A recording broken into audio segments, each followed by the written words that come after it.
The American Heart Association is the nation's leader in life-saving CPR training. In fact, we write the CPR guidelines for everyone: the public, doctors, nurses, and paramedics.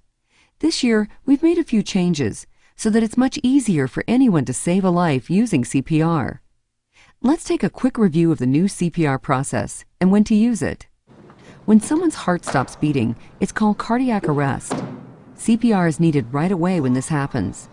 Cardiac arrest victims will die if they don't get help fast. When cardiac arrest strikes, the victim typically collapses, stops breathing, or stops breathing normally and can't respond. Sir. If the victim does not respond, and the victim is not breathing or not breathing normally, yell for someone to call 911 and have them get an AED. An AED is a portable electronic device that helps the heart return to its normal rhythm. If you're alone, call 911 and get the AED yourself. Then follow the AED's voice prompts. If no AED is available, immediately start CPR, beginning with compressions. Doing CPR is not hard. Anyone can do it.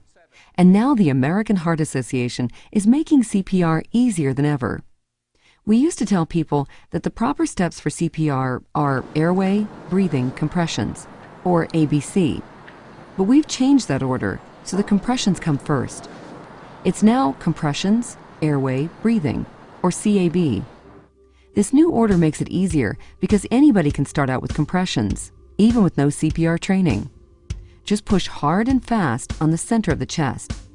If you haven't been trained, keep pushing until help arrives. When you give compressions, make sure you push the chest down at least 2 inches and allow a little time for the chest to come back up.